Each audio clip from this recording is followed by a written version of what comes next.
ipaliwanag kung saan nanggaling yung 55 million pesos. Hindi siya maliit na halaga na ginastos para sa TV ad. Hanggang ngayon, sabi nung Mr. Oñate at kanyang mga abogado, ibibigay daw nung hearing. Nagintay po kami na nagintay hanggang alas 4, wala naman. Nakailang araw na po, 1 linggo na, wala pa rin.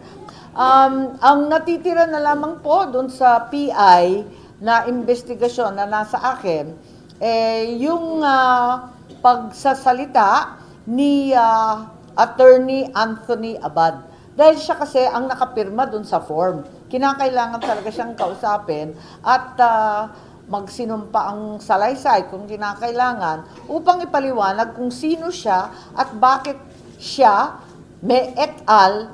Na sinasabi naman, hindi raw siya mismo, kundi yung pirma. Alin ba talaga? Litong-lito na po kami. Maliban pa dyan, kinakailangan din ipaliwanag kung saan nanggaling yung 55 million pesos. Hindi siya maliit na halaga na ginastos para sa TV ad.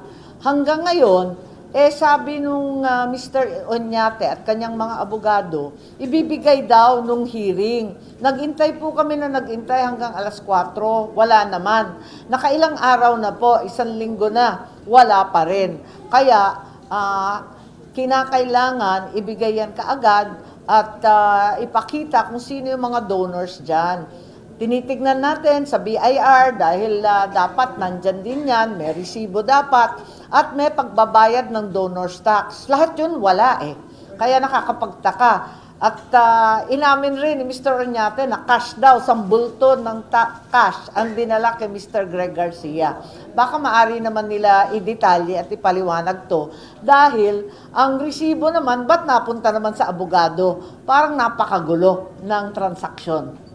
Well, kinakailangan tapusin yan kasi hiniling yan ng ating minority leader and I think it's but fair that it be provided. Lumampas na nga yung deadline na sana the same day kasi siyempre madali lang yan, di ba? Alam mo naman kung sino ang nagbigay at tulad nga ng sinasabi ng ibang senador, ba't mo ikahihiya yun? Siyempre, pag mamalaki mo, kung kaya mo mag-donate at talagang naninindigan ka, naniniwala na kinakailangan pauta ng saligang batas, advokasya mo yun pag malaki mo.